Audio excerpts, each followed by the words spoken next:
You're tuning in to the Raised by Rentals program. This podcast will contain strong language and spoilers for decades-old media properties. Join us.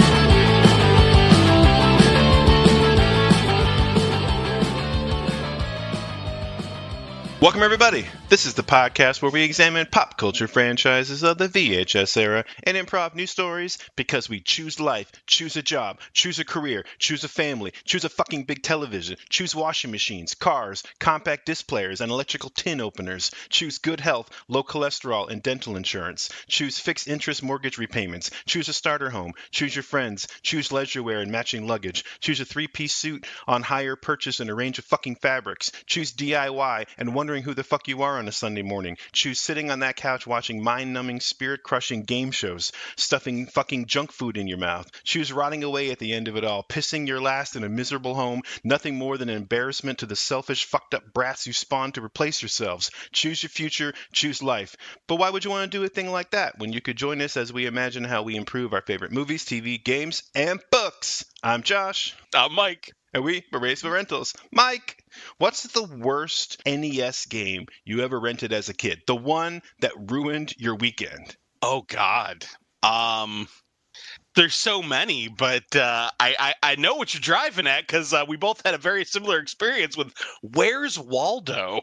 Yeah, fuck that game. Game is dog shit.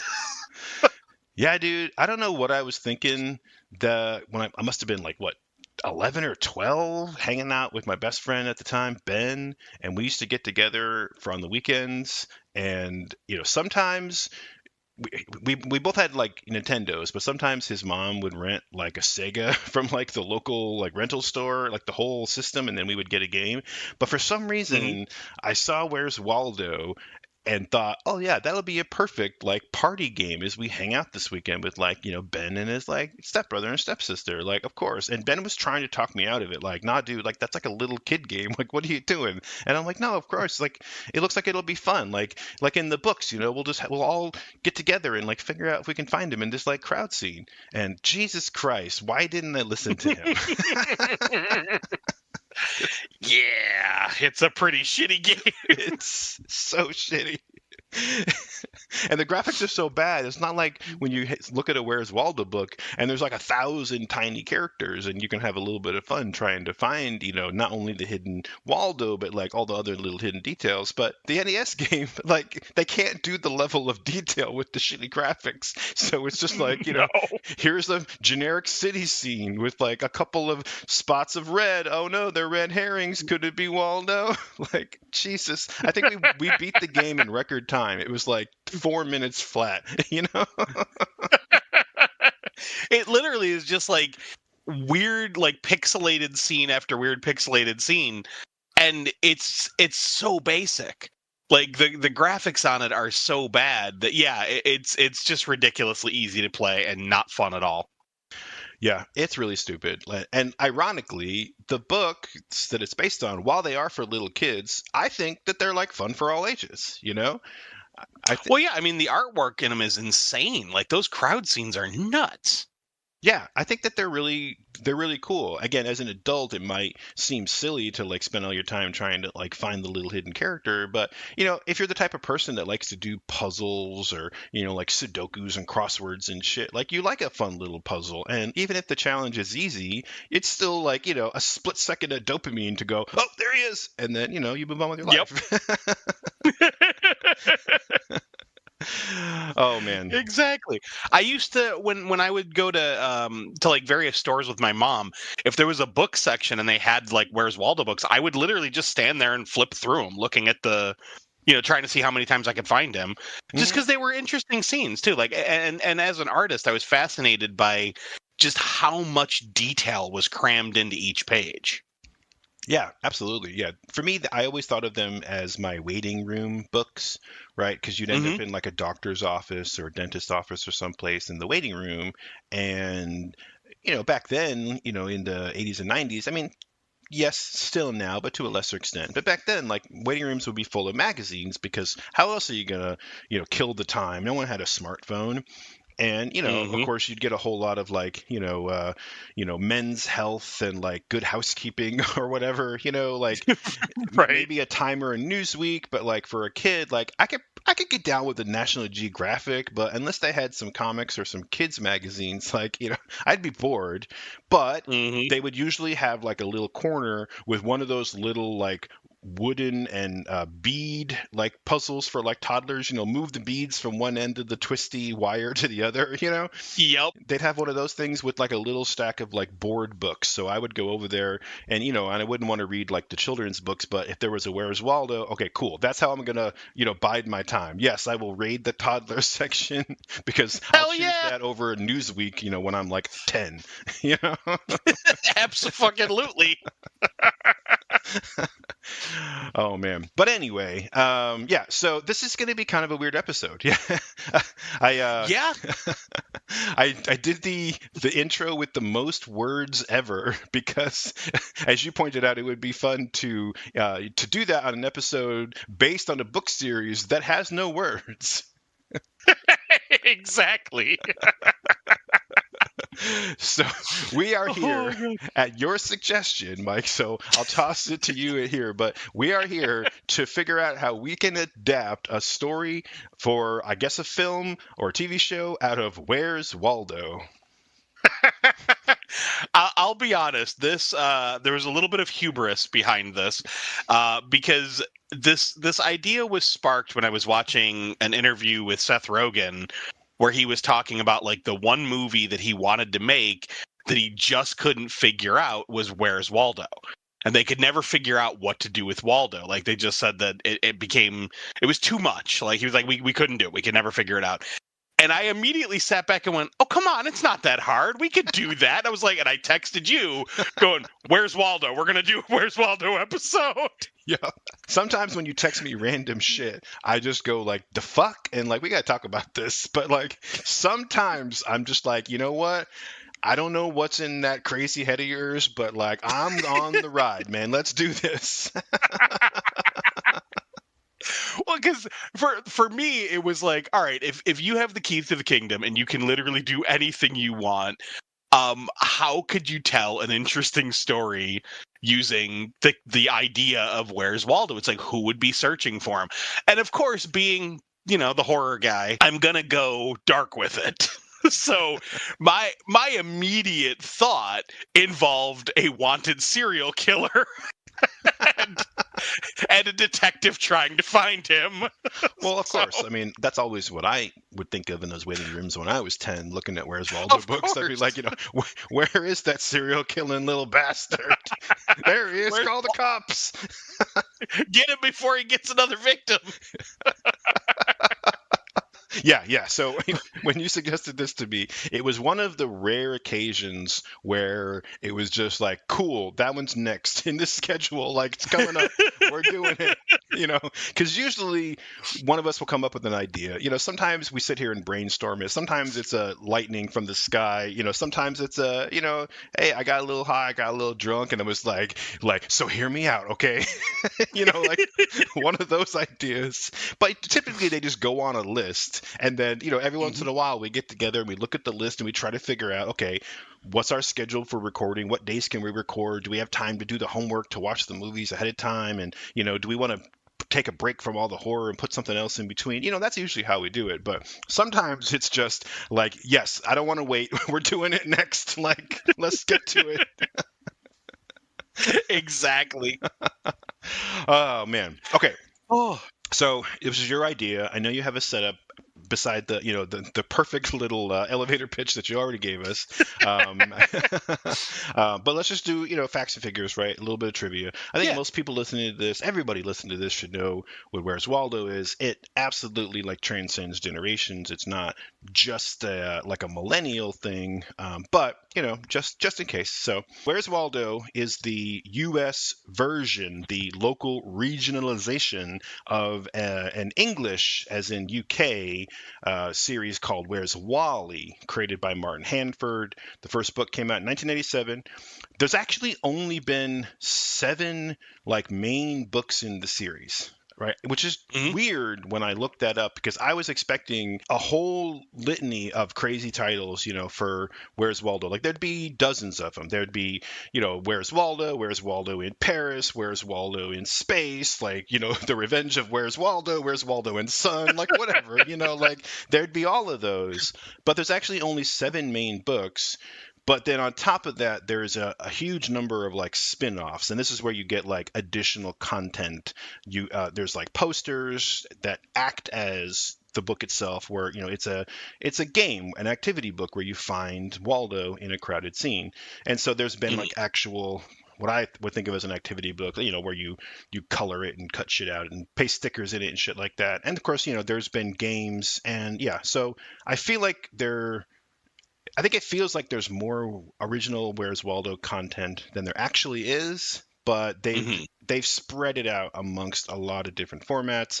But there was also a newspaper comic strip in the mid 90s, not drawn by Martin Handford, but sort of adding some story to the concept. I didn't read it because I didn't want to be influenced by it, but the comic strip and the 2 animated cartoon series that we've had, one in 1991 and one in 2019, were the only attempts to put some kind of a storyline around who Waldo is and what his fucking deal is.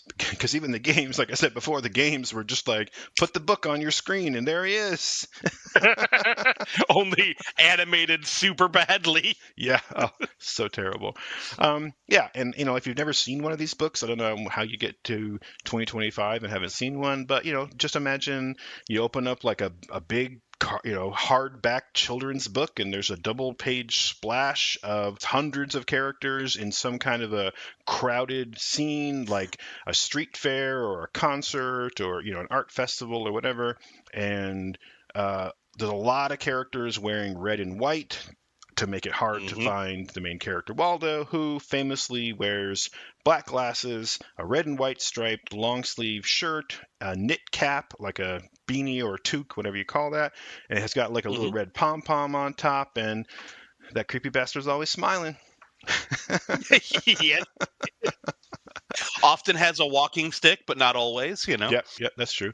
And while I looked up the trivia, I know you did too, I didn't actually go and look in any of the books to see the other characters, but I was shocked to learn from you that there are other characters in the books, because again, there's no words. It's just pictures, and I will be the first one to tell you that yes, you can tell stories with just pictures. That's what comic books often are, but that's sequential art, where the art is supposed to move, but these are still images. It's supposed to be like a snapshot. But yeah, there's other characters in there. I won't name them all off, but there's Wilma and Wendy, twins that, from what I read, I guess Waldo has called, or they've both been called, his girlfriend at one point or another. So, hey, good on him. He's a player dating twins. Right? What the fuck? There's a dog called Woof that dresses just like him. There's a wizard in a long red robe who also has a blue hat named Wizard Whitebeard.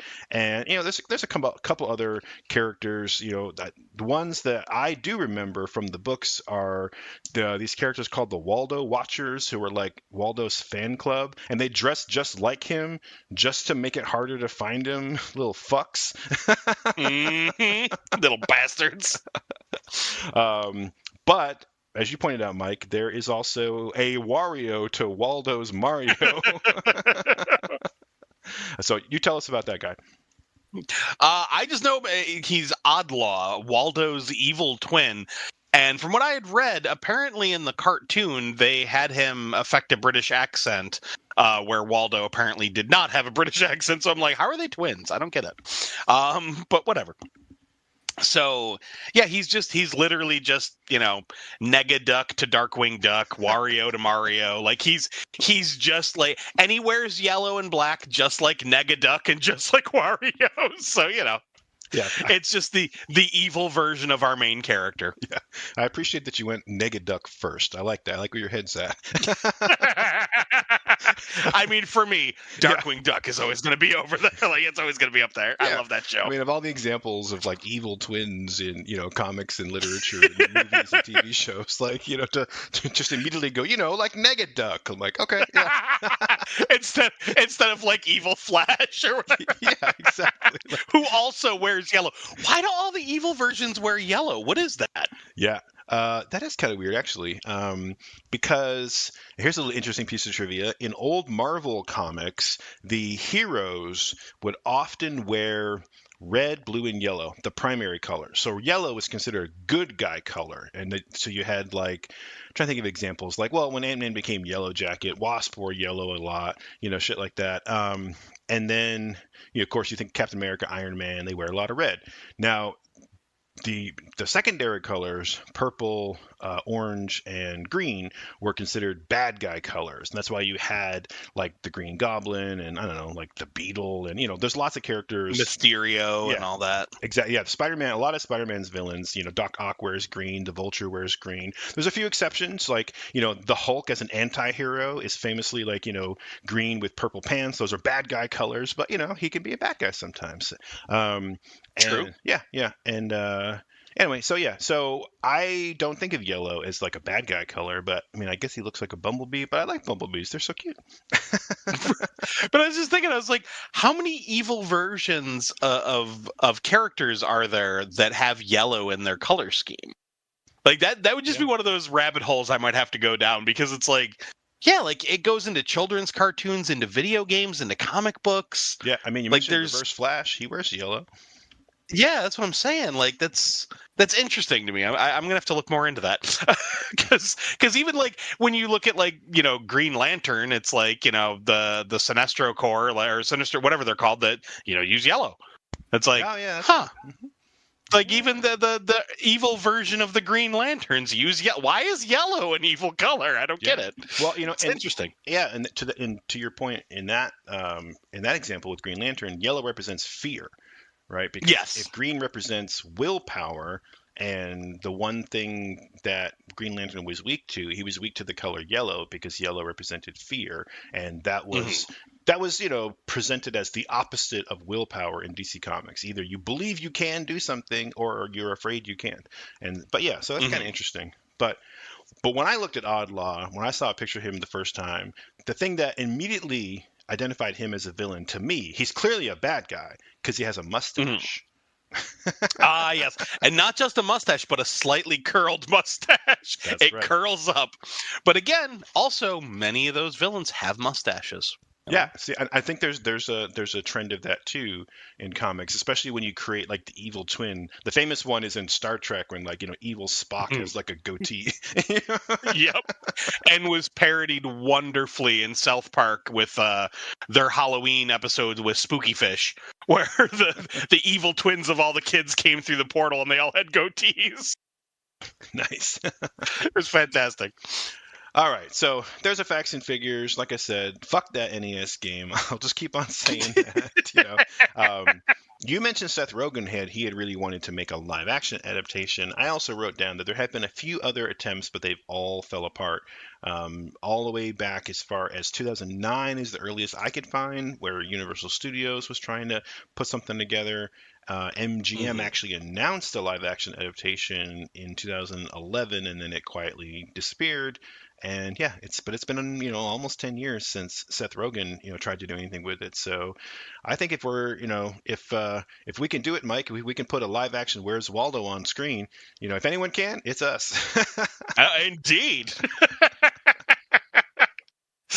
Of course, in our usual fashion, it will be dark, fucked up, and there'll be a lot of killing. So, Like all good Perfect for a movies. kids movie. Yeah.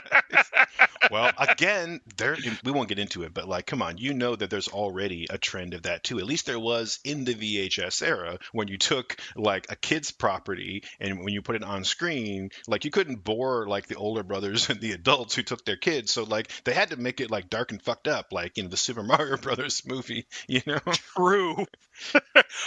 Like, or Masters of the Universe. Like, yeah, forget the toy line. Just add all this crazy shit on screen. Like, yeah, that is accurate. So I could see them going like something dark with this. Yeah. I always think of that first Teenage Mutant Ninja Turtles movie because while it is heavily based on the Mirage comics, which are the original versions of the Turtles, before Mhm. they had that extremely successful animated series, the animated series is what would have inspired kids to go see it. It's why I went to go see Yes. it. My same best friend I mentioned, Ben, it was his birthday when he took us all to go see, the Turtles movie. We did the same thing when The Secret of the Ooze came out.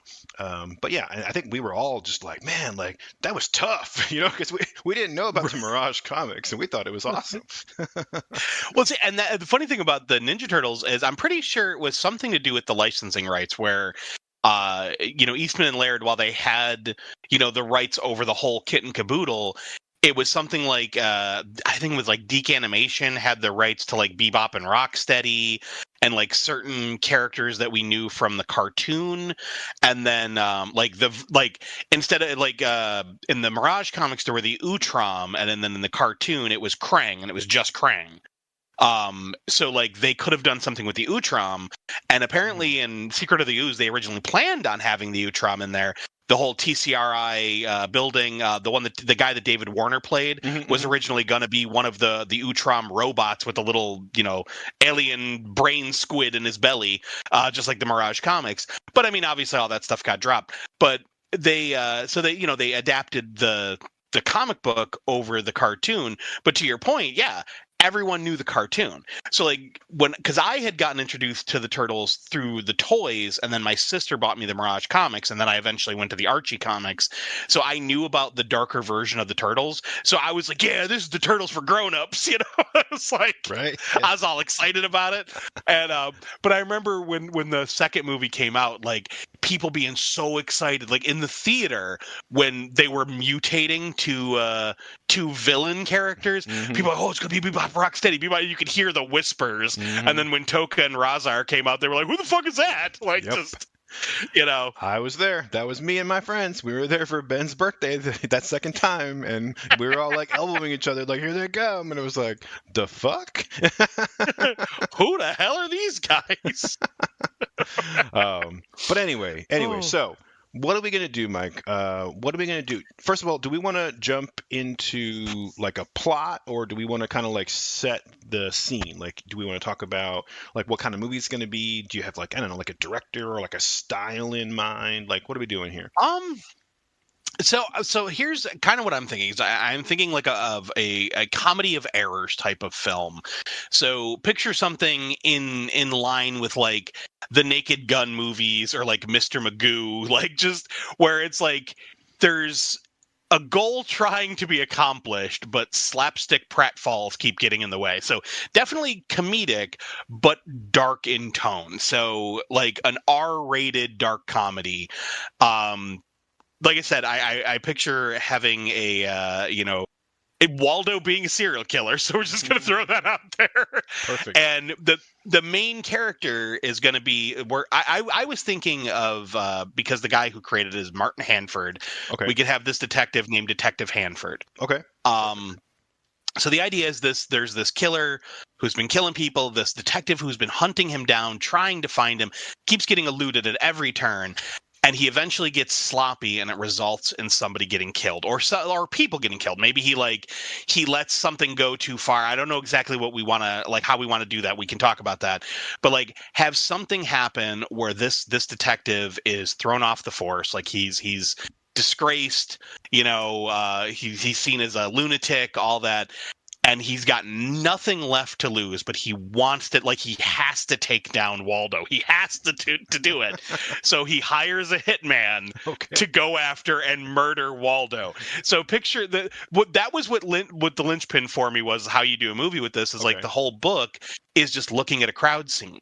So who would be looking at a crowd scene looking for someone? Immediately I pictured a sniper, like, trying to find somebody. And it's like, what if it's a hitman trying to hunt down a target who's hiding in plain sight?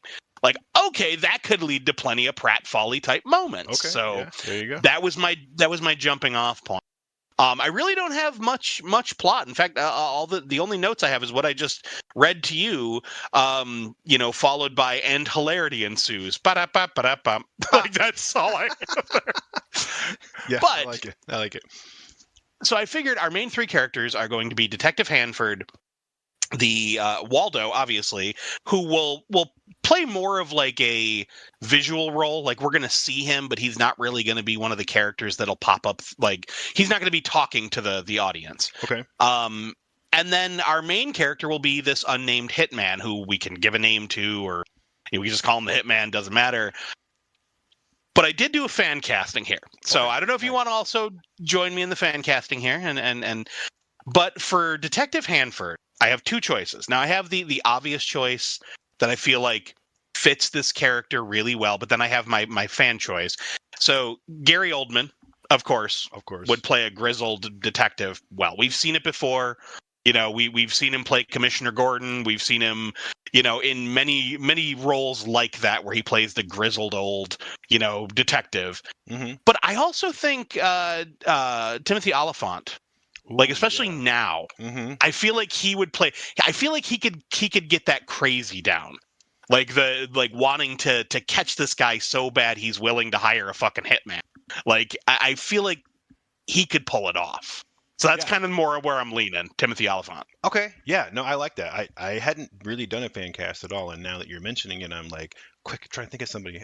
I really like that. I like Timothy Olyphant in general. I don't know if you have anybody in mind for your assassin, but like, I wouldn't mind him as the assassin either, just because I would want him in the movie. But yeah, I think Tim Olyphant, I like that as like, I think he's probably at the age where, maybe he's not like, I was thinking this grizzled old detective, and I was thinking more along the lines of like a Chris Cooper type, somebody who would be like, maybe he's trying to retire and he just needs to close this one last case or something like that. But, Chris Cooper's a little bit older. I think he's like in his, 70s or something now. But I think Tim Olyphant is good. And I at the age that he's at, I can picture him like he's at that stage in his career when he's just been like a homicide detective for so long. He wants to move up. He wants to, become an officer or move up in the ranks. But again, he can't close this one fucking case, or he made this one mistake that like completely screwed up his whole career. And now he's just like doesn't give a fuck anymore. Like, that's somewhere on that spectrum. Well, and it's funny you mentioned him as the hitman because he actually played Agent 47 in the video game, the movie adaptation of the video game Hitman. So he plays the hitman. I didn't know that. In the movie Hitman. I was like, I thought that's where you were going with it. I was like, oh yeah, he did play the hitman. No.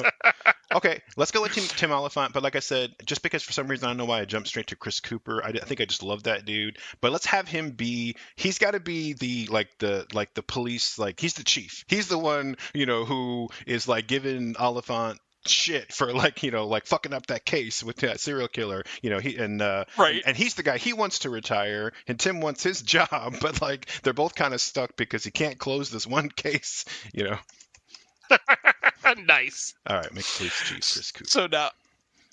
So now for the hitman, I don't know why this is the only person that came to mind.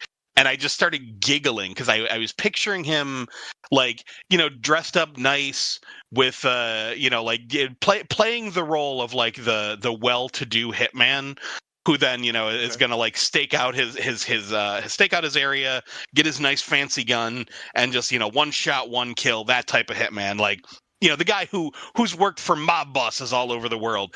I don't know why, but Stanley Tucci keeps coming to mind. Oh, I love Stanley Tucci. Hell yeah, that's awesome. Right? Like, because again, he's one of those character actors that he can.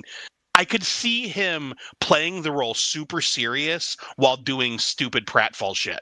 Yeah, absolutely. Yeah, that's exactly what I was about to say. Like he could pull off the comedy, and yet you would completely believe that he was a stone cold killer. Absolutely. Yeah. Exactly. I love that you mentioned too that he's like worked for mob bosses, but at the same time mentioning it's like a fancy gun or whatever. Because I think of Stanley Tucci, and he's done a lot of like these sort of like mob boss roles, also like cops and guys like this. But then he's also done these roles where he's in like high society, high fashion, like in The Devil Wears Prada. And yeah, I think it'd be perfect if that's what he is. He's like an Italian American guy, from a typical Italian American New York or Boston or one of these places, but with the money that he's earned as a hitman for organized crime, he's moved himself up in the world, and now he's very high society. Yeah, yes, he's out there killing people, but he's gonna like stop and get like the most expensive espresso, and he's gonna like buy a new perfume on the way there, whatever it is. Like he has, right. He's completely dressed to the nines with like a bespoke like handmade Italian suit. Like he loves the finer things in life, but he'll get his hands dirty so he can keep affording it. Well, and that's the thing. Having him be that type of a character will add comedy when he gets into these ridiculous moments, because it's like, he's the type of guy that's going to get pissed if he gets something on his suit. Like he's going to be that guy. So, and again, I feel like Tucci could play it perfectly, like play it straight while leaning into the comedy 100%. Absolutely. It's a great choice. Yeah, perfect. Thank you. I would not have gone there, but I really like it. Nice. Well, let's see if you would have gone here for Waldo, because there was only one choice for me for Waldo. I was sitting here going, okay, if we're going to make Waldo a serial killer, who could play that without, like, who could play that character and do the whole smiley, like looking all happy like he's on vacation, and then turn right into a crazy killer? But Peter Stormare. Oh. Okay. I love that. Yeah, the nihilist from The Big Lebowski. Exactly. I immediately pictured him. And I know Waldo has, brown hair, but I immediately pictured him from Fargo, where he's got like the bleached blonde hair and the bright eyes, and just kind of like the little bit of stubble. Like I put a beanie on that face, and I started giggling to myself. I was like, he looks like a fucking serial killer. I love it. He does. That would be a really interesting casting too, because again, like with Stanley Tucci, I never would have thought about that. Like that would be interesting to see him like, clean shaven in that outfit, like looking very wholesome. Yeah.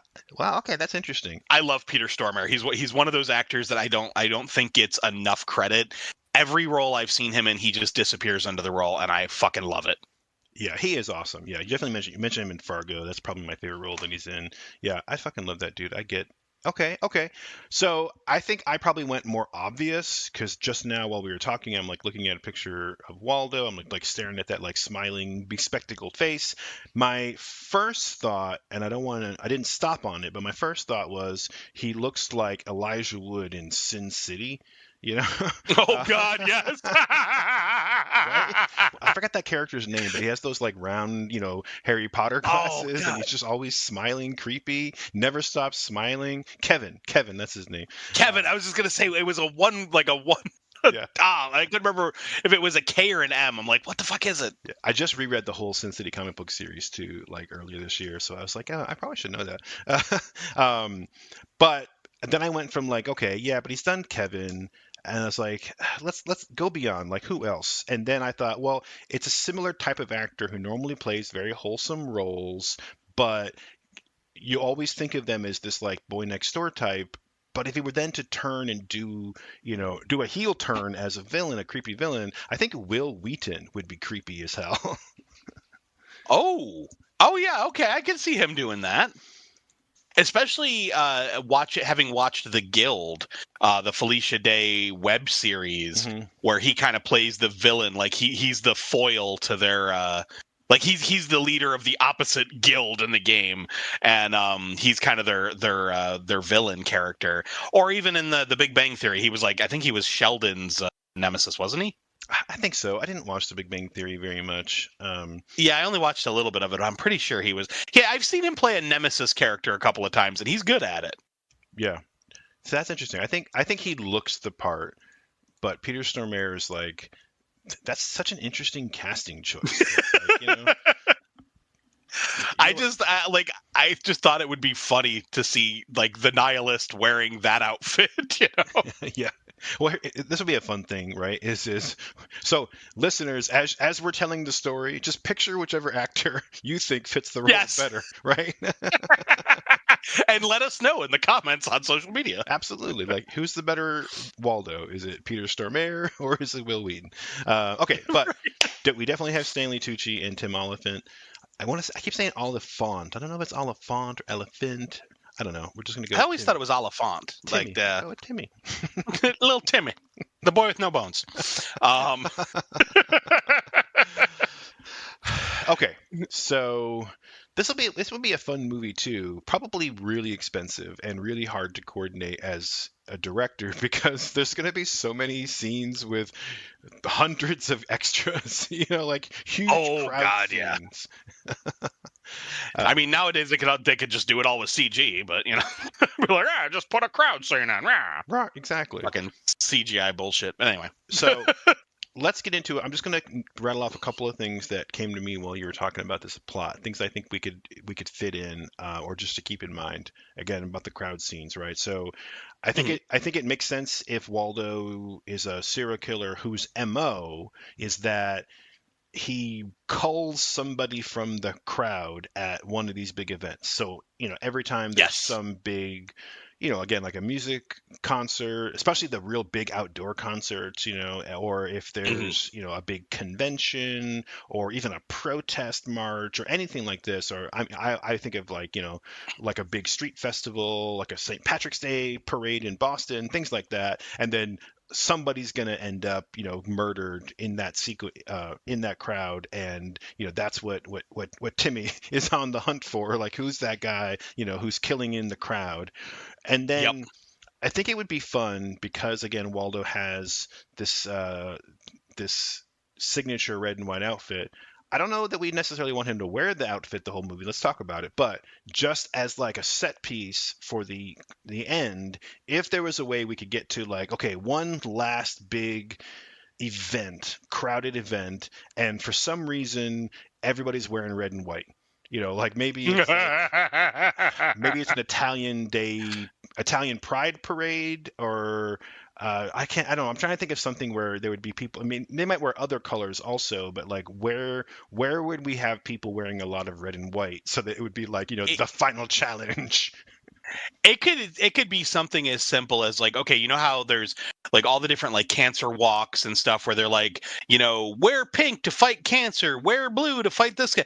It could simply be something like, all right, wear red and white, to show your support for this event. So it could be something like that, like a cancer march, where it's like people are raising money to fight cancer, but everyone has to wear like a red and white outfit to like show your support for this organization.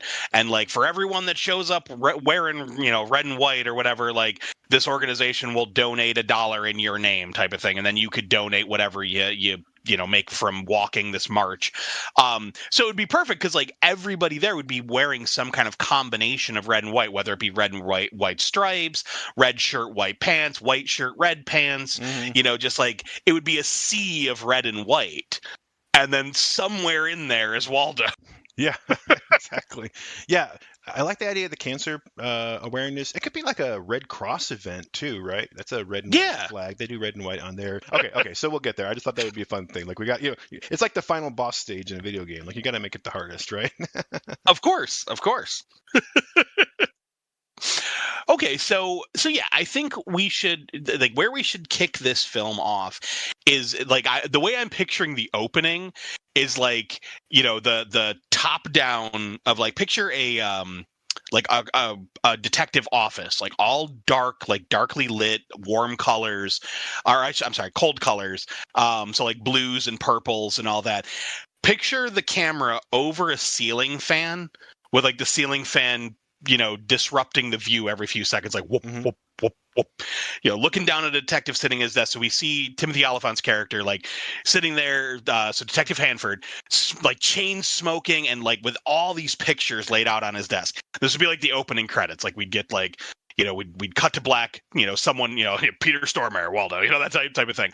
And we'd cut back and we'd see a photo of some horrible thing, there's a person laying there dead, like a gunshot to the head type of thing, and then another credit rolls by, and then we see another crime photo of a strangled person laying there in the street with the little flags around them, on the crime scene, and back and forth we just see dead body after dead body after dead body, and then have the detective, we zoom in on the detective's face as he's inhaling his cigarette, stomps it out, and turns around and looks at one of those the red yarn boards, where there's all the photos and dots on the map, and it's all over the fucking place. And he leans back in his chair and just goes, "Where's Waldo?" And then boom, title card.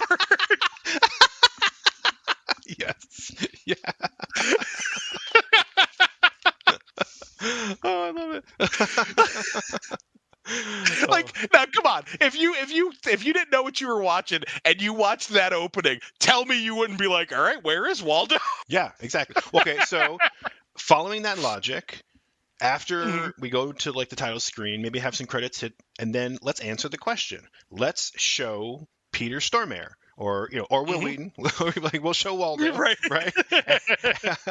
And okay, so I don't know where we want to go with this exactly in terms of how much we want to give a personality to Waldo, or if we just want to keep him totally anonymous. Because I'm thinking Waldo shouldn't even really be his name. Right? I think Waldo should come from a nickname that they give him as a serial killer. If I don't know no place names, but if there's a city somewhere named Waldo, Waldo, New York, or someplace where you have the Boston Strangler, so he's the Waldo Strangler, and then that just gets shortened to Waldo, over time, right? I like that. Yeah, that's cool. I'll have to look up some places. I was gonna say I'm looking it up right now. There is a city in Florida, Kansas. Let's see. Arkansas, Alabama. And there's also I see here in Kansas City. There's apparently a neighborhood called Waldo. Yeah. Either way, yeah, that's fine. I don't know how big any of these are. Let's just go with the one in Florida, right? So there was some kind of again, I don't know where Waldo, Florida is. I don't know what part of the peninsula it's on. But let's just say there was a citrus fest somewhere in Waldo, Florida, right? And that's where he was at the citrus festival. And so that was the first kill that people attributed to him when they realized that there was a killer who had an MO. And it was because that was the first place they called him the Waldo Strangler. I like this because we'll do the thing where it's we do the opening where he's looking at the board, smoking a cigarette, and he does the "Where's Waldo?" and we do the harsh title card. We could the thing we could do right before the title card is we could show a photo of Waldo on the board, and then title card, and then when we come back in we see that same photo, the same expression on his face, and then it comes to life. We pan out and it's that person at this festival, and it could say Waldo, Florida, or whatever, and show this crowded sequence, and then we could be following this guy, and he's maybe he's watching some lady, he's marking her, he's following behind her, and eventually in the fucking crowd, we see him come up behind her, he's just standing behind her, towering over her, and just reaches around and fucking grabs her throat so hard that she can't make any noise. And he's just smiling as he's choking her out in the crowd, and no one's noticing.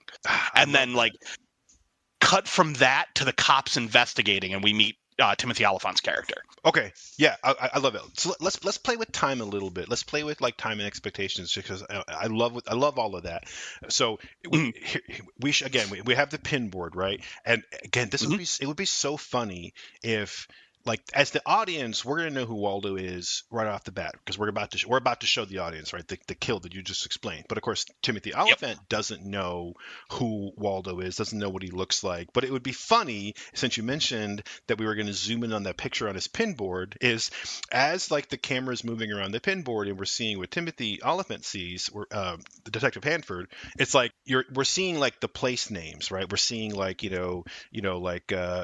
Seventh Dead End Crowd, Boston Lobster Fest or whatever, headlines on newspapers. And it's like Timothy Oliphant is not focused on it, but after we have him say, "Where's Waldo?" We have the camera zoom in on like one of these newspaper articles, and it's like, serial killer at large, cops dub Waldo Strangler, and we zoom in, and it's just a crowd shot, totally random, with like a banner that says Waldo Citrus, Festival, and then we zoom in on that crowd shot, and so as the filmmakers were telling you that he had a picture of him on the pinboard the whole time, but didn't know who he was in the crowd.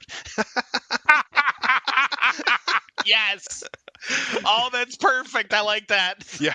And then my other thing I was going to say about playing with time is we show the Waldo Citrus Festival kill, and it's the totally emotionless, he's staring straight ahead, Anton Chigurh in No Country for Old Men, right? Just doesn't feel a thing as he's that first scene when Chigurh chokes that cop with the handcuffs, right? He's just staring straight ahead, and that's what Waldo would be doing. And then we cut to, now the detectives are investigating, but we cut to now it's years later, they're at a different festival. We immediately see the decorations are different. Now it's I don't know, the Kansas City, I don't know, 100th anniversary. I don't know. I'm just making shit up, but it's some other thing, right? Or it's it's the county fair, and then we see, and at some point in this conversation with Timothy Oliphant, he'll mention how he's been on this guy's trail, ever since that Waldo Strangler incident. I know it's the same guy, and it's oh, okay, cool. So we got to see the first kill, and now we've just found out that there's been 20 of these. Yeah, and we should even have maybe some of the maybe the sergeant, the police chief, maybe he's even saying you're obsessed, he's trying to tell him these could be completely unrelated incidents, and he's just immediately jumping the gun, no investigation, just it's Waldo, I know it, he's just so we can see that he's slowly becoming unhinged as this crime spree has continued. Which is so it's going to make sense for when he eventually loses his job on the force.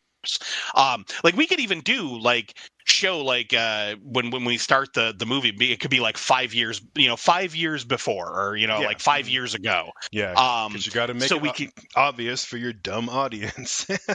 Right. So we can show that this has been an ongoing crime spree, and this detective has been trying to catch this guy, but to no avail. And no one else is putting the pieces together. They all think they're unrelated. Sometimes maybe he even makes it look like a crime of passion. He, kills two, a couple. He kills both of them. So it looks and maybe they were having an argument. So passerbys would be yeah, no, I don't know. They were fighting, and they were walking out of the event. I don't know what they were up to. Maybe they killed each other. He can make it look like he could pick targets where they're not completely related, and he doesn't always have to strangle them. He could be doing all sorts of different murder methods, so to make them wonder, is this a serial killer? Is it a spree killer? Is it unrelated? Just make it very difficult for this detective, who's the only one that is no, it's Waldo, I know it. Yeah. Oh, I love that. Yeah, I love it. Have him say that exactly what you just said. I know it's Waldo, and then have Chris Cooper, the police chief, be listen to yourself, Waldo. The Waldo Strangler was 5 years ago in Florida. In case you haven't noticed, we're in Kansas City. And it's completely unrelated MO. That was a strangle killing. This is obviously a crime of passion. The two lovebirds had a fight. They had a few too many Bud Lights at the beer tent. They had a fight. They roughed each other up. Shit goes too far. It happens all the time. And then Timothy Oliphant's yeah, every time there's a big crowd of people, somebody ends up dead. Don't you think that's a strange coincidence? And he's yeah, that's what it is. It's a coincidence. There's 1,000 people here. Not everyone's gonna make it home. It just happens. It's human nature. So of course the police chief's trying to tell him dude, somebody's gonna get hurt when you put 1,000 people in close proximity with alcohol, and they're having a good time. And yeah, to your point, it's Detective Hanford who's no, I swear, they're all connected. And maybe at some point in this scene, in this collection of crime investigations, we could have somebody gives him information saying like, I saw a guy in like a red and white shirt that was, near both of the victims, and then he disappeared. Like some kind of information where it's like he has that like hint that somebody, whoever the killer was, they were wearing this. So now he's like looking around for that type of person. Because what I want is I want him to fuck up. Yeah. So he can get discharged from the force. So what I'm thinking is like he could become like, maybe like one of these events. Someone could be like, yeah, no, I swear I saw this guy. He grabbed both of them and he dragged him behind behind the porta johns, like where they were found dead. So have Detective Oliphant or Detective Hanford running around like looking for a guy with a red and white striped shirt, and he sees somebody like walking through the crowd, and he's like, hey, stop, at whatever PD, whatever I don't know, Florida City PD, like he's like, stop where you are, and the guy doesn't stop, and he ends up shooting him. And it's not the killer. Like it's some innocent dude. Maybe it's like a dude that had had earbuds in or something, so he didn't hear. And it's like he just killed an innocent man. So now he's gonna be, discharged. He's gonna be given like psych evals, all that kind of stuff. He's completely disgraced as a detective. Yeah, I love that. I love that. Hang on, just logistics. I gotta pause for a second and ask, like, if we're gonna travel around this much from like city to city, state to state, like, does it make sense for Hanford to be like a police detective? Like, he would be really outside of his jurisdiction, like going. Yeah, state to that's state. true. Maybe I like the idea of him being detective, but maybe like an FBI agent. Like, they hunt serial killers. Yeah. Okay. Playing devil's advocate for a second, the argument there would be like, well, if his own boss doesn't think that it's a serial killer, like, why is he on this case? So how about this? How about we have it only taking place for now in and around Florida? And like, because keep in mind, this is like a series of kills that are happening in short time. And then when we go, when we go to the movie beginning, like where the actual story is going to take place, it's going to be 5 years later. So he'll have been discharged from the force, and he's got nothing else to do with his time. So he's obsessing about kills that are taking place all over the United States. Okay. And he's the one putting the pieces together, but he hires this hitman. He's like, this was the last known location. That type of a thing. So like, yeah, so let's have it start in Florida. To your point, we do the whole citrus event, and then maybe there's like some kind of concert in another section of Florida, like it's basically just like various townships, like various little areas in and around, Florida. We'll have these different events. It's like a summertime thing. So maybe there's like some kind of like a charity walk, like we discussed. Some kind of like a farmer's market thing, like the citrus event, have like a concert, and just have like we could have one by one, like each of these events over the course of a summer. And this would explain why Hanford is so determined that it's like, no, it's the same guy. It's gotta be like, every time there's a big event, someone turns up dead. And to your point with the police chief being like, yeah, that's gonna fucking happen anytime you have like 1,000 or more people in the same location. Some accidents are gonna happen. People are gonna get violent, especially when you mix alcohol in, that type of a thing. So it's like he's trying to write it off as isolated incidents, and Hanford is convinced that they're connected. Yeah, I like it. I like that. Yeah, that solves the problem. We just keep it in Florida for a while until we jump forward. Yeah, I like that. And I like the idea, the detail of having like the one thing that Hanford thinks is connecting all of these kills. And of course he's right. The one thing is that like it's not just that somebody died at, the street festival, it's that like there was a witness who said they saw somebody with a red and white striped shirt. And he's like, not every time, but he's like, there's been 15 incidents of somebody showing up dead at a crowded event, around the state, and at 7 of them, somebody swears they saw a guy with a red and white striped shirt walking away. So like, is that a coincidence, chief? Right. Yeah, I like that. And so let's have it be too that when now we jump forward 5 years, I like it. Again, he gets disgraced. He goes off. He misidentifies somebody in a red and white striped shirt. Now we jump forward 5 years, and he's like a hard drinking, guy. Maybe he's still on the force, but he got busted down down, to, doing like, maybe he's still a detective, but he's doing like boring shit. He's chasing down like stupid, like legal disputes or whatever, nothing exciting like homicide and robbery, but enough where, Right. he's still around, he still knows the chief. But yeah, maybe now we see on his pin board that we see this like zigzag back and forth across the state of Florida, and then, oh, now he's in Georgia, he went to Savannah, oh, he went to Atlanta, jumped over to South Carolina, and now it's been 5 years, and he's like, he's expanding, he's going north, he's not sticking around anywhere because it's like he's like following the crowds or whatever. Yeah. It's like those people that would follow the Grateful Dead across the country. Yeah. Waldo's just following different events and murdering people. And what this does is it gives us a chance to pick. We can choose where we want to introduce this assassin. Now, he can like live anywhere and then like fly to the place where Hanford tells him that he thinks that Waldo's gonna strike next. And by kind of tracing his route up the eastern seaboard, Hanford can look and be like, okay, so the last time we saw him, he was on his way. It looked like he was on his way to Myrtle Beach, and we know there's gonna be a big like, I don't know, fucking crab festival or something. Again, I'm just making shit up, but there's gonna be, you know what I mean? Right. So he's like, like that's our best chance. We got to get there ahead of him. And so again, Stanley Tucci can come in from anywhere. Maybe he lives in New York, wherever, but this I think New York is definitely the place for him. Yeah, but this gives us an opportunity to choose where we want to have these set pieces. Anywhere on the east, we can either have Stanley Tucci, like we can meet him in New York and get to see who he is and like what his whole deal is. This sort of Italian mobster guy who's made it good and come up in the world. We can see him do his thing in New York, get the call from Hanford. He's gonna fly somewhere, and then again we can kind of pick our set pieces. We can put it. Hell, it'd be cool if we put like the big Red Cross event in. I don't know where the Red Cross is based, but like I don't know, we could put it in like Washington D.C. or something cool just to have a fun backdrop. Right.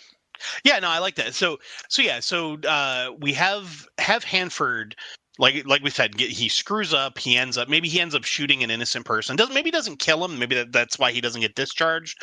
But he gets kind of disgraced and knocked down the corporate ladder, so to speak. Mm-hmm. The police ladder. So he has all of these. Like we cut back to where we saw him in the beginning of the movie, like the Where's Waldo scene. And to your point, we see there are red lines now leaving Florida, and they're like all over the country in different spots, but they're definitely following a pattern. Like maybe there's a line, like a direct line that you can follow from Florida across. So like he's getting more and more frustrated, and he's like, you could see that this guy is a man unhinged and obsessed. Like I'm almost picturing Danny Glover's character in Saw, when he was like obsessed with finding Jigsaw, and he was just like willing to do anything because he almost got him and then he got away and he get him. So it's like that's kind of what I'm picturing Hanford with Waldo. So now let's cut to New York City. Like down by the docks, like 3 a.m. type of thing. See like some kind of exchange happening, and then just a crosshair on the camera, like just line up like right between the two guys. Mm-hmm. And then boom, one of the guys gets taken out. The other guy starts running. Boom, he gets taken out. And then pan out, and we see our hitman, Stanley Tucci's character, like maybe like sitting up on a balcony somewhere, smoking a cigarette with like a fucking sniper rifle. Mm-hmm. And just lean back in his chair, and then his phone rings, and he looks down, and it's like, I don't know how we want to do this, but like, if he has like a benefactor or someone that, go like people have to work through to get to him type of thing, but like, mm-hmm. we have a job for you type of thing. So closes his cell phone, and like we see him off to meet whoever is going to tell him about the job with Hanford. Yeah, perfect. I like that. Yeah, we can we see, yeah, we can just take a minute to like get to know him a little bit. Like you said, he's on the balcony. He's not just smoking a cigarette, he's smoking some kind of like a little cigarillo, and like, Yeah, holding it kind of a dainty way. yeah, he's got like an espresso on like a little table next to where he was sitting. Yeah, exactly. But it would be funny if that like wasn't his apartment. It was just a place where he was like staked out. But then like have him like he fires the shot. He like puts his little cigarillo out. He pulls like this little tiny little kit out that has like a little brush and like a little dustpan. He like sweeps up the little bit of ash that he in the ashtray, and he like wipes it out with like a little hand wipe, and he puts the little kit away in a little leather bag, and then he like takes his gun apart and he puts it into this like gold decorated like awesome case that like it fits perfectly. It has like red suede or something on the inside, Right. and we see him, and then he gets up, and his little table, his little chair, they fold up and they go in like a little bag, and he puts the whole thing in this like leather, kind of messenger bag kind of a thing. He like straightens his tie. He changes his gloves. Like he takes the gloves off that had like the cordite on them. Maybe he puts them in a little, plastic bag like the anal retentive chef from SNL, and he like rolls up the bag and like closes it, and he has like a little like it's almost like a little biohazard bag or something. He's going to put that away, and then he's going to put on like a fresh pair of gloves, gather up his stuff, and you're going to see him, in the most gentlemanly way possible. Like he's going to climb down the fire escape and like, parkour his way, into the alleyway, like, not raising a bead of sweat. He's going to like, very carefully get rid of like the biohazard bag, straighten his tie. And then, he gets in a car that was waiting for him, and we see him drive away while he's like reading on his phone, like some kind of coded message, gets back to his apartment. He lives in this huge, beautiful building. The doorman greets him, he goes in again, and it's like Hannibal Lecter's place or something. It's like it's all beautiful with artwork, and it's just poshly decorated. Maybe he has like some lady who was like a butler or whatever, who comes out and tells him that like little Fifi's been fed, and like the cleaning ladies are off for the night, and like whatever, I've laid out your pajamas and dressing gown and whatever. This whole thing, he's very like high society, and then he goes to sit on his own balcony, lights a new cigarillo, and he has this like stupid little French poodle, whatever. yes.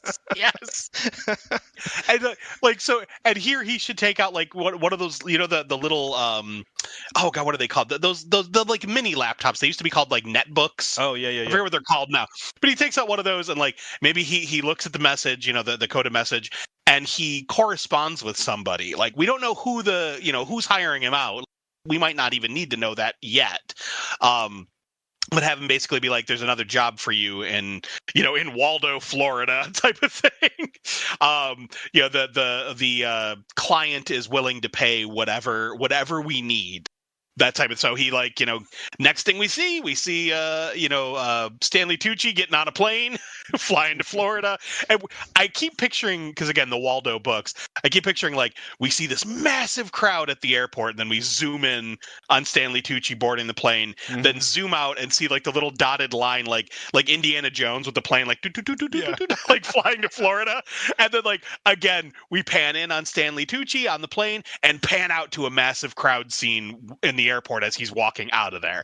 Like I just keep picturing these huge crowd scenes in every scene transition. Yeah, I love it. And if it would be possible, for the filmmakers to, play around with like, the color and the crowd scenes with the extras, like, I don't know if it would be more interesting to have Stanley Tucci, like whatever color he's wearing, right? Like what if like the whole crowd, like if he's wearing like purple and green, everybody's wearing purple and green, so it'd be like this interesting kind of like, flip side of like the Waldo. Or if it would be more interesting to have him be the one guy who stands out, like he's wearing this really brightly colored, tailored suit, and everybody else is just very gray and washed out and dull in the background. I'm not sure which I like better.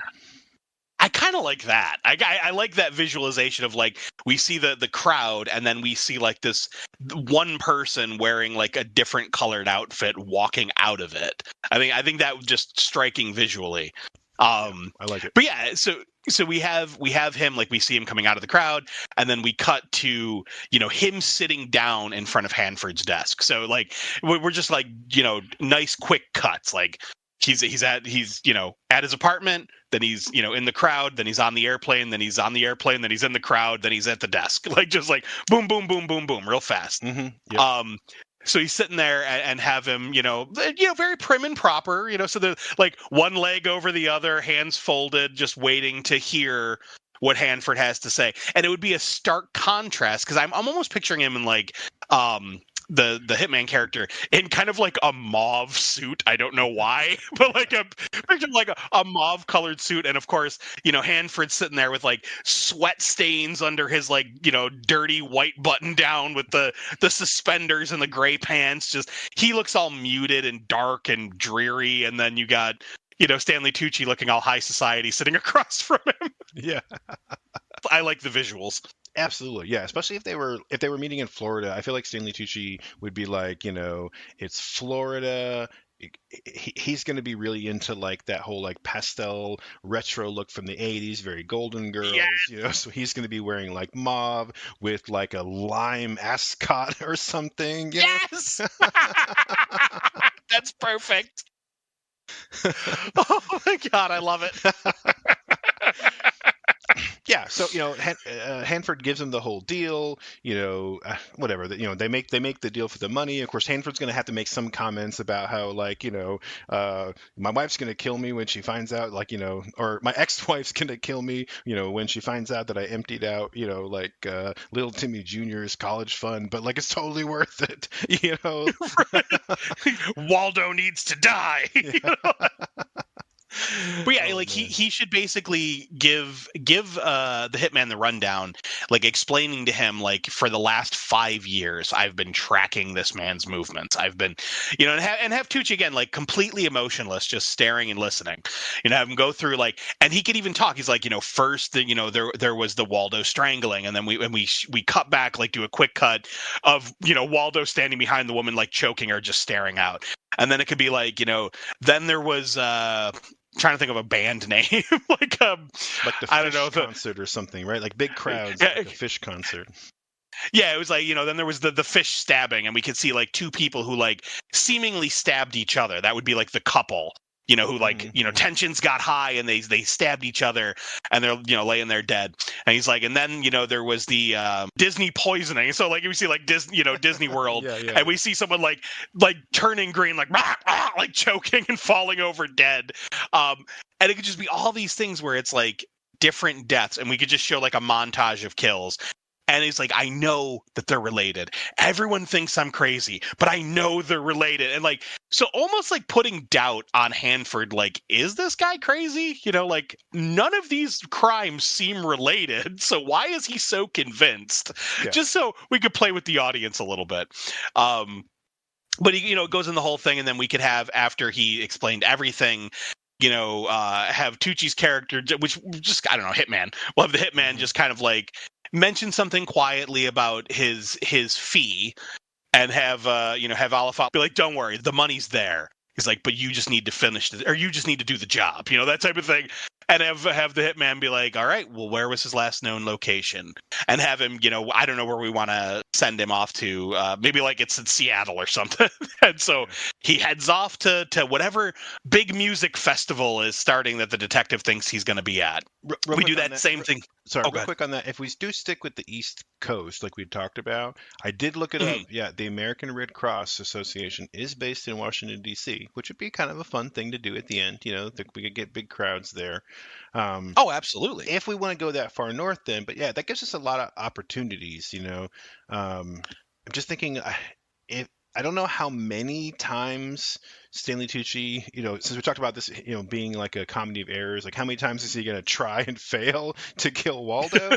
So it kind of depends on how close we want to get. But there's a couple of like, big cities up the East Coast. Like we could start as far south as Savannah, Charleston, Myrtle Beach. We could jump up to like maybe Richmond, Virginia. So again, it depends on how many times we want to see Stanley Tucci try and fail, and then go to the next event and try and fail, and go to the next event. Right. But I kind of feel like it would be fun if he was like, oh yeah, so like in Savannah is like the big Georgia Peach Festival, and I feel like Stanley Tucci would be like, oh, I hear Savannah is lovely this time of year. Yes. Yes. Oh, that's perfect. So we'll do the thing where he tells him, like I like the idea of the Peach Festival. So, but have him ask him, is there any like what am I looking for? Who am I looking for? And have Hanford smile and be like, well, that's why I hired you. He's because you're apparently the best at finding your man. He goes, all I have is that he wears a red and white striped shirt. And have Tucci kind of like chuckle and be like, that's all. And be like, that's all. Be like, so you're going to have to watch the crowd, find your mark, then take him out. So basically, he's got to watch and wait for Waldo to do something to identify him. Mm-hmm. So now he's going to, so we do the whole transition scene again, Tucci going to the airport, a big crowd, fly it over, big crowd, do the whole thing, and then have him outside of this big peach festival. And we would do that, like that overhead shot where we just kind of like pan by the hundreds of people outside the crowd and like zoom up to Tucci's character, maybe like sitting up on a nearby roof with, a long scoped sniper rifle looking through the crowd, like kind of panning through, and we could see all sorts of crazy shit, like there's a clown on a unicycle, like a fat guy with a little tiny wiener dog, like just like Yeah. in the books, like we'd have like the craziest background characters. And eventually he's going to see like a couple people in like red and white striped shirts. So he'll be like following one will be like a chick with glasses, maybe one is like an old dude with a giant white beard. Like, so we could just kind of nod to some of the, I know the Wizard Whitebeard doesn't wear red and white stripes, but he could be one of the characters in the crowd type of thing. Yeah. Maybe there's like a children's reading event and he's the wizard reading books. That type of thing. Yeah. In one of the cartoons, they cast Thomas Lennon as Wizard Whitebeard. Thomas Lennon from the State and like Reno 911. Oh my god, that's why I was like, wait, Thomas Lennon. I was gonna say I gotta look him up. He's like, I'm just goofing, new boot goofing. Yes. Nice. It would be a funny cameo to have him again wearing like a red and white striped like robe with like a really really bad like fake beard on, but he's like reading to the kids. Yes. Oh my god, that's funny. I like that.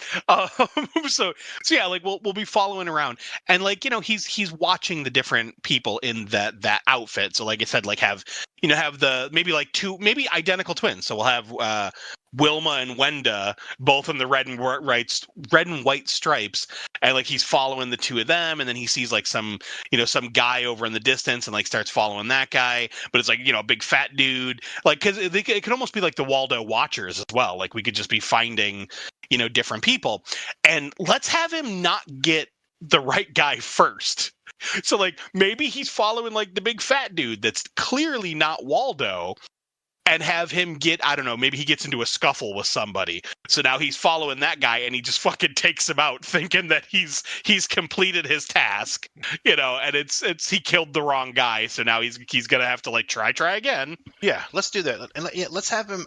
You mentioned like Wilma and Wenda. I think that's kind of an interesting one too. Like what if he's convinced at first, like he sees, this person from behind with the red and white striped shirt, or at least a red and white shirt at least, and maybe this person is kind of like standing off to the side, like in the shadow somewhere, and like the true story is like they were just standing in the shade, like waiting for their sister. But like he just sees a person who's kind of creeping, moving through the crowd back into the shadow, and have him like kind of trace her for a while, and never quite see her face. And maybe she even has like a little beanie hat on, like again as kind of a joke to the book, right? Like this woman with like a little like fashionable beanie hat on, and then let's see the hitman, like he chambers a bullet, cocks the rifle, rifle or whatever you do to the rifle. I don't know from guns, but he basically gets ready for the shot because he's like, oh, like this person is creepy. And then the other twin sister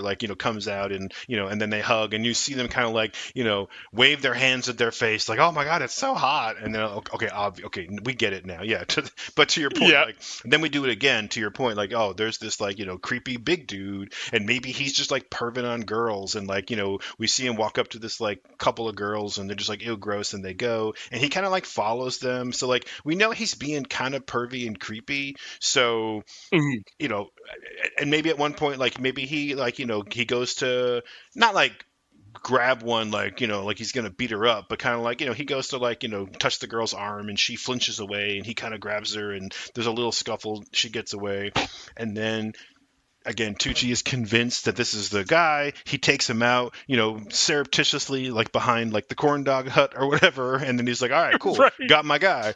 And what that does for the audience too is it's okay, we're gonna find out that he made a mistake, and even the hitman's gonna find out he made a mistake, but at the same time yeah, that dude was creepy anyway, it's fine. Right.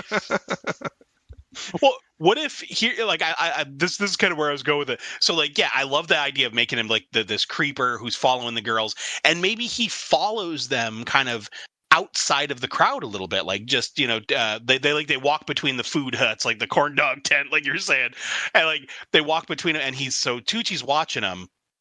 And he goes to grab the girl, she shoves him away, and he throws his arms up in the air, maybe looking pissed, he might do something. So Tucci takes him out. The girls fucking scream. We could even show just the guy. I love this look. So that we'll see the fat dude up close, front and center in the camera, throwing his arms what the hell do you want? That type of thing. And just his face explodes. And then we pan over to the girls covered in gore and viscera, just start screaming. The crowd starts panicking, people are screaming. Tucci's he's ready to put his gun away, but he notices something. There's another guy in the melee, all the crowd going crazy, who's fucking choking somebody out by the porta potties. Oh, okay. Yeah. And he's just oh shit. And then he's reloading a chamber and the guy slips into the crowd and he loses him.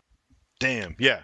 That'd be awesome. Yeah. So, and then we see him he's watching the crowd. He's getting a little bit frantic. The first time that we've seen him lose his cool a little bit, right? He's getting a little frantic. Mm-hmm. What the hell? Shit, where'd that guy go? Where'd he go? And then the event is over. The crowd disperses to the point where he's up on his perch.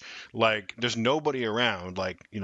No sign of him except out. Now the cops are all circled around this body that of course that they found. And then we see Stanley Tucci packing up his gear, and he gets a text message or whatever, and and it's just it says Hanford, and it's WTF, 5 exclamation points, oh shit, he heard about it already, and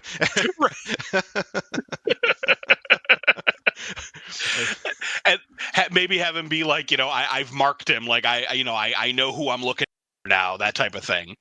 Yeah. So they have to have some kind of a conversation. Maybe they talk on the phone so the audience can hear without having to read text messages on a screen. So yeah, right. They talk on a secured line, and he's gonna, tell him he's don't worry about it. I've ID'd him now. I got it. I'll get him next time. At least I took out that, that piece of human trash. So you got that one as a freebie, but don't worry. And then of course, Hanford's gonna be okay. Well, if he keeps following the same trajectory, he's gonna go, up north again. And let's see, he'll probably be in Charleston. And again, I don't know I don't know anything about Charleston. So he'll be in Charleston for the, whatever festival, don't fuck it up this time. Right. And it should be some kind it'll be a sidewalk chalk event. So one of those events where there's nice, yeah. Shitloads of people doing the sidewalk chalk. So again, you have people moving in erratic patterns because they're walking around the displays and all that. And there's going to be lots of colorful characters in an artistic event like that. So he's going to be looking around and trying to find who matches the description, but there's going to be all sorts of stripy outfits and, crazy shit, clowns and, artists, and just, it's going to be a feast for the eyes, Nice. Yeah. Perfect. So we have like I want to have him like he's following the crowd, and this is what I'm picturing the second act. The second act is going to be this, where Tucci is trying to find Waldo at various events, and shit keeps going wrong. So like we saw, he got what he thought was his man in the last time, only to see the tail end of Waldo committing a murder before he could get him. Now he's off to find him again. So now he kind of knows what he's looking for, at least body type. He didn't get a good look at the guy's face, but he's looking through the crowd. And I want to have him like he finds him. He sees Waldo. So he's like, okay, here's this guy, like after looking around the crowd for a while.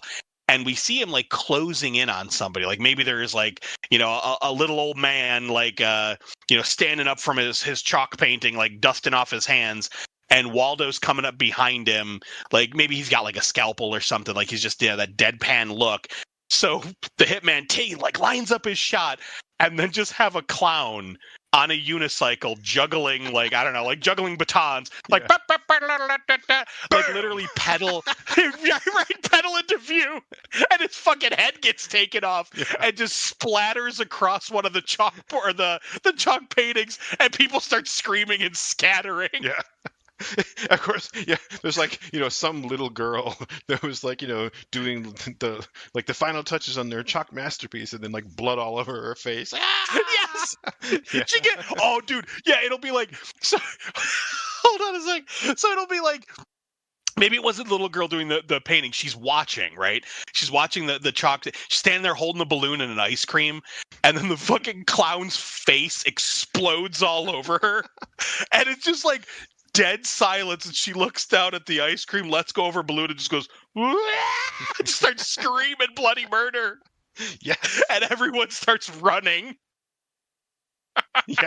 yes, and so like we can jump ahead a little bit here. Like we go back to Stanley Tucci, and you see he's just like pissed. For the first time we've seen him like, God damn it, and like he starts slamming his gun back in the case. He's slamming the shit back in the bag, not doing it very like genteelly like he was doing before, but like just kind of like throwing this shit back in the bag, like God damn motherfucker, And before that, though, like after he takes a shot and he's like crap, like because he killed the wrong guy, and he's trying to chamber another round and have him line up the shot again. Okay. And we see Waldo is gone, but the man he was standing behind is like clutching at his throat, and blood is like running down his front. So like Waldo slashed his throat and left. So he's, to your point, we cut back to Tucci be like, damn it, he's like taking apart his gun, slamming shit, because he had him dead to rights, and it's like, he still got away with the kill. So now he's going to be pissed because he's failed. And then we jump ahead, and you see on the screen the caption that says Myrtle Beach, Marina anniversary or whatever the fuck, whatever. Now we're in Myrtle Beach, right? And once again, you see Stanley Tucci, and now he's like, he's all dressed in white. Is it because Myrtle Beach is hot as fuck, whatever. And he's perched up somewhere. He's doing the same thing. He's scanning the crowd. He sees that red and white sweater, and he's just like, oh, I got you.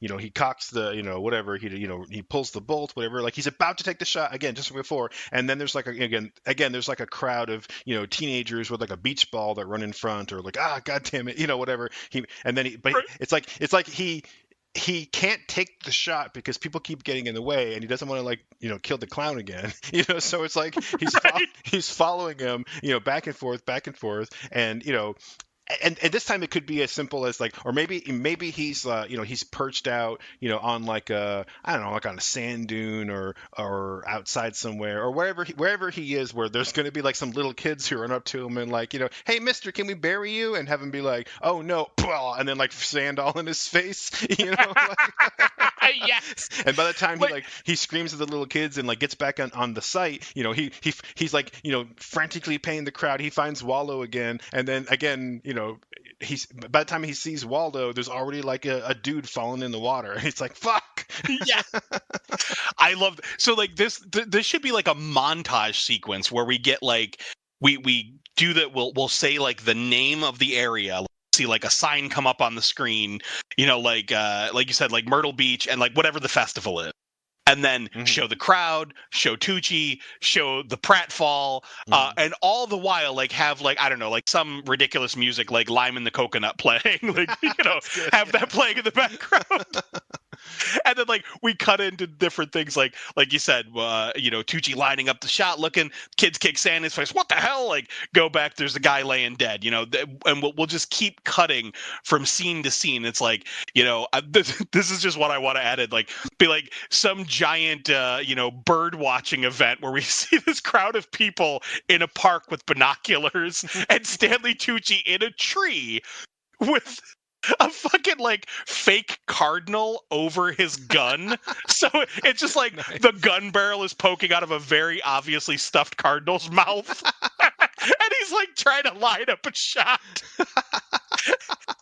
And like maybe he ends up killing like a rare bird, and everyone's like, "Oh my god, no!"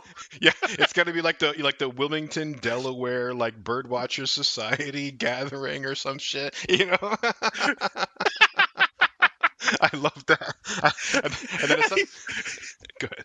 Oh, good. He's just like slamming his gun, like, damn it. Yeah. Well, maybe he like slams the fake bird against a tree, and then again you see like some like little kid with like an ice cream cone that just falls over, and he's just like, whoa, like that dude fucking killed that bird, like whatever, like that's just the facial expression of like, damn dude. At some point, you guys see him like text back with Hanford, and of course Hanford's gonna be like, I thought you were the best, like I gotta get somebody else, like you don't know what you're doing. But at some point, Tucci's gonna be like, he's gonna like refund him the money and be like, send your kid to college. This shit's personal, Yes. And I like every time in the montage where we see something fuck up with Tucci, we're gonna cut and we'll see Waldo dispatching someone in a different way. Like, so like maybe it's like while the bird watching crowd is like all losing their mind because he accidentally shot the bird, we just see Waldo kind of standing behind someone with like two ends of a garrote, like just choking out somebody, just no emotion, just choking him out in the background, and then walking away as the crowd is freaking out. You're right. Oh my god, that would be funny if he does that and he leans the dude like back in his chair and like puts his sunglasses and his binoculars like in his hands, and then like you see some lady who like walks over and he's like, oh, is he okay? And then you just see Waldo like look up in the sky and like put his hand up like to block the sun over his eyes, and of course the lady's a bird watcher, so she's just like, ooh, and like turns real quick with the binoculars like, what'd you see? And he just walks away. Yeah. Yes. Oh my god, I love it. Oh god, yeah. So we just keep doing this. It's just like one after the next. It's like, he goes to Norfolk, he goes to Charlotte, he goes to Richmond or whatever, and it's like, god damn it, and then finally we have him on the phone, and now Stanley Tucci is like, now he's looking ragged, like he hasn't shaved, Yes, he's had the same suit on for a couple of days, or he's not, whatever, like he's starting to get pissed because he's like, he can't seem to like get a beat on this stupid motherfucker, and then we have Hanford be like, okay, like, the next one, like is the American Red Cross Association, annual, cancer fundraiser in Washington D.C. Like everyone's gonna be there. Like if you don't take him down now, like there's no way you're ever gonna get out of Washington alive. Like this is your last chance, or whatever. Just because there's so many CIA and FBI and militaries. Like if you wanna dare to try to assassinate somebody in our nation's capital, like this might be the last chance you get. Right. So yeah. Oh my god. And it'd be funny too if if Tucci is just like just give me the address or whatever, like and slam the payphone down or whatever, like yes. And then we cut to Stanley Tucci. He's like, he gets out of a cab and he pays the guy off. He turns around and you see American Red Cross Association, cancer research, county fair or whatever the fuck it's called. And then you just see Stanley Tucci he finally takes a look and he's just like, oh fuck me, because it's just red and white everywhere. Yes, people of all shapes and sizes and different red and white combinations. Yeah. Oh my god! Now, so now I don't know. We could go one of two ways with this. We could have Tucci just lose his shit and start taking people out left and right.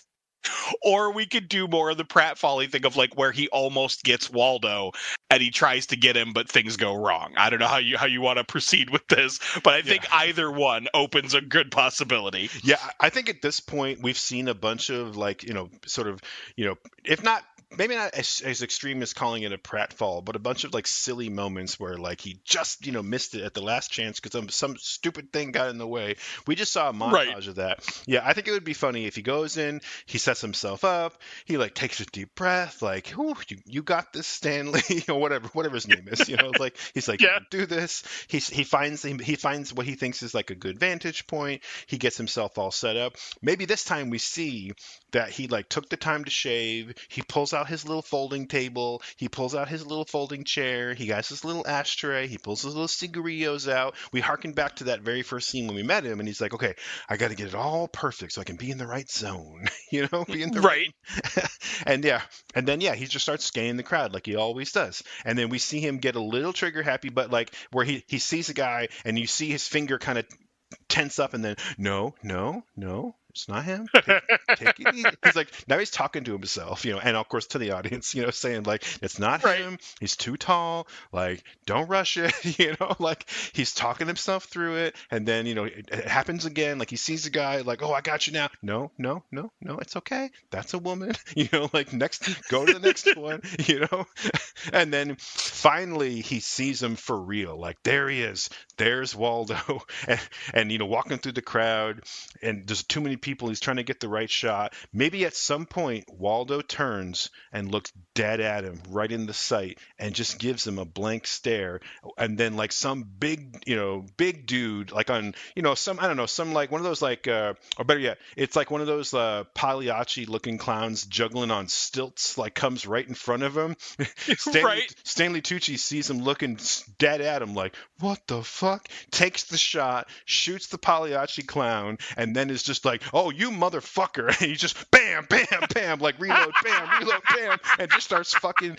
Now he's a sniper in Washington, D.C. at a big event, just like randomly sniping people in the crowd. Yes! He's just taking, and we can do like just the most ridiculous things, like have people running, just getting shot in the head, like just getting taken out left and right.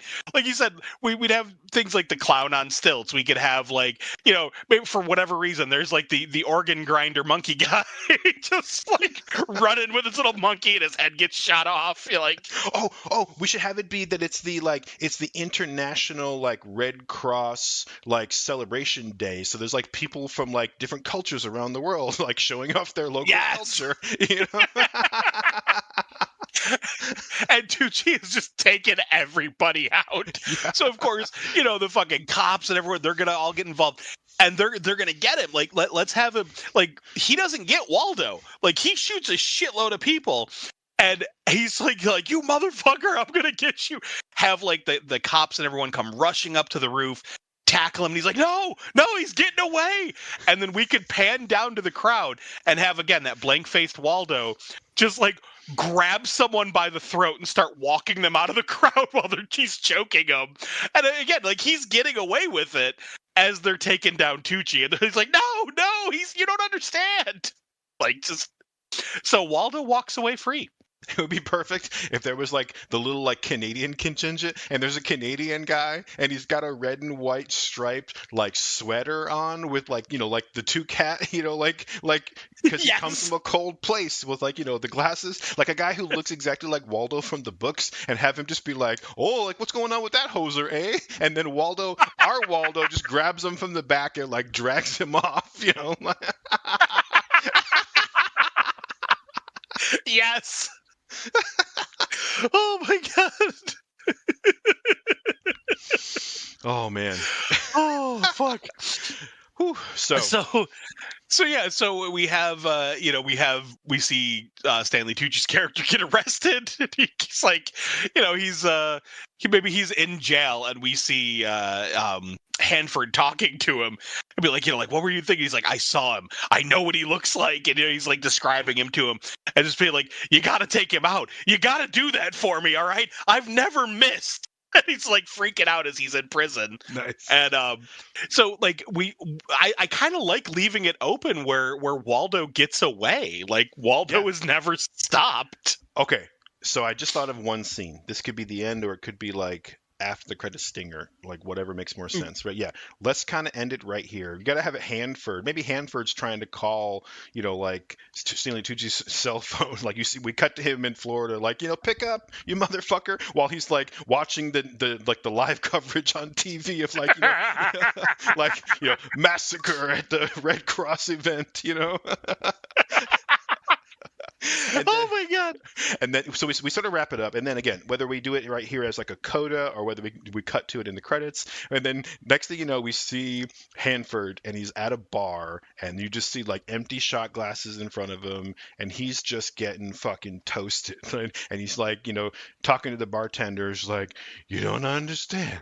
Every time there's a crowd, like I've been trying to find this guy for years. It's like he's completely just given up, and then you see like a shadow like fall on the bar next to him. He looks up, he squints, and then you see a guy sit down next to him, and it's fucking Peter Stormare, but he's got black hair and a mustache, right? And he's wearing a yellow and black striped shirt, and he says, I hear you're looking for Waldo. Trust me, I can find him anywhere. Yes, that's perfect. Oh my god, I had no idea how to fit Oddlaw into this. I love it. And of course, it has to be Peter Stormare, right? It has to look just like him, like his evil twin. Exactly. Oh my god, that's perfect. That is the perfect ending. Or Will Wheaton, I'm sorry. Or Will Wheaton, But, I honestly thought you were going to try to work Carmen Sandiego in there. Well, I mean, now that you mention it. Because I was like, I wonder if there's any way to do a stinger with like, where in the world is Carmen Sandiego? Oh, that would be fun. Oh my god, that was ridiculous, but really fun. Yes, that was absolutely. And I probably shouldn't have laughed so hard when I was dying. Where I was like, "There's a sniper at a crowded event in Washington D.C." I mean, I'm going to be on a watch list. I'm sorry. Yeah. I mean, if you can't find humor in the world around you, what you right? Oh god, that was ridiculous. I'm so happy you had that crazy thought to do Where's Waldo live action adaptation as a serial killer.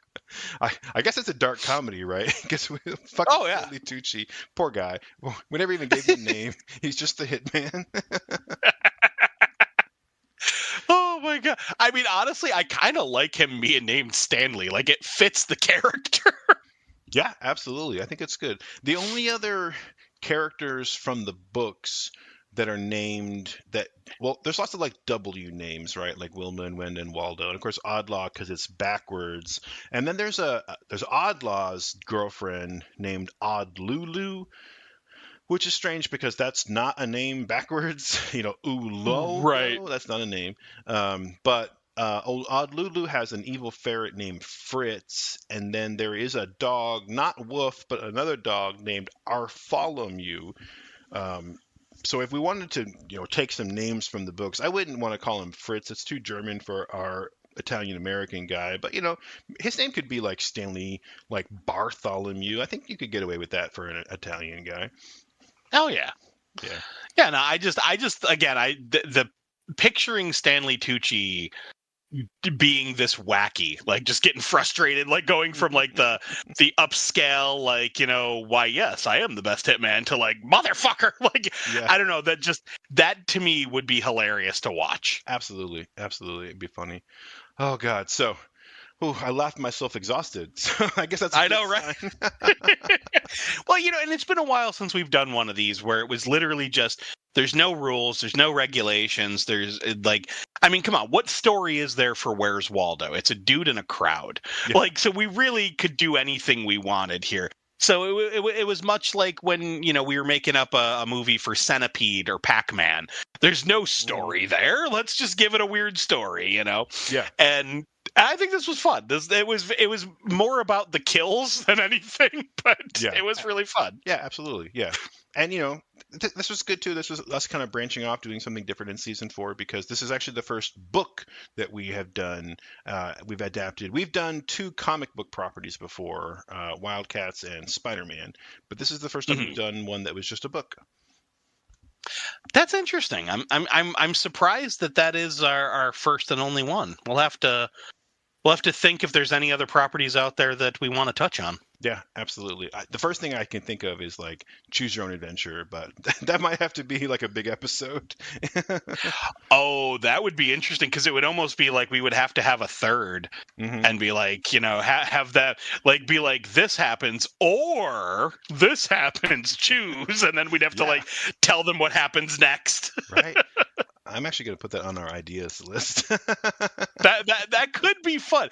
It might be difficult and very convoluted because we'd be improving a bunch of different things, like, in short succession. Yeah. But it could also be really fun to have just like, have Sam or Mike or somebody else come on and do a choose your own adventure.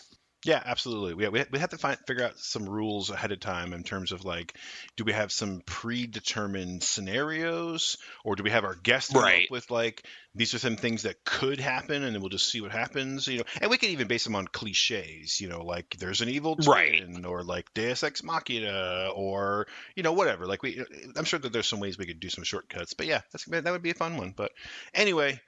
I'm exhausted. Like I said, I laughed myself tired. So let's go ahead and wrap it up, I think. Yep. I'm going to go ahead and say thanks, everyone, for tuning in once again to the Raised by Rentals program. Check us out at raisedbyrentals.com, at Raised by Rentals on the social medias. We belong to the Rad Pantheon, a super team of podcasters, artists, musicians, all sorts of rad people creating rad stuff. So we've banded together to spread the word about the rad stuff. Go check it out at radpantheon.com, at radpantheon on the social medias. If you like this show, there's a great chance that you'll dig one or more or all of the other projects you can find there. What about you, Mike? What do you got going on?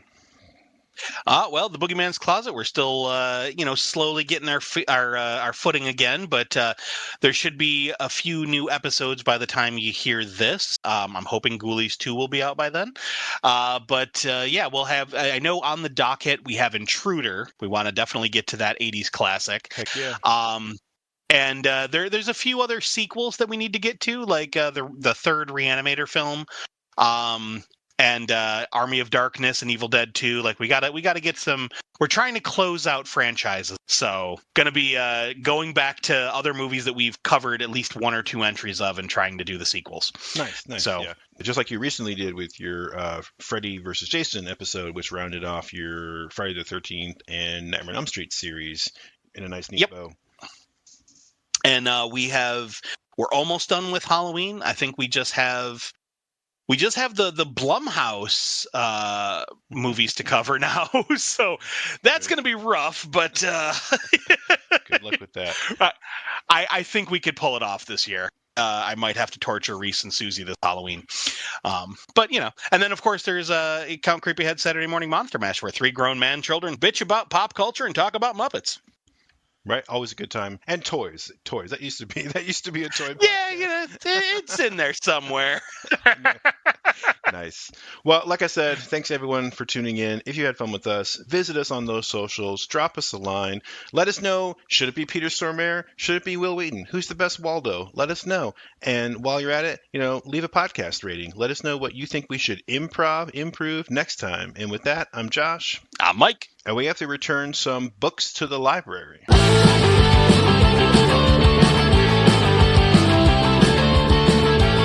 Raised by Rentals is a member of the Rad Pantheon Network. Visit radpantheon.com to support rad stuff. The theme music is Forbidden Fruit by Velvet Bethany. You can purchase music and learn more at velvetbethany.com.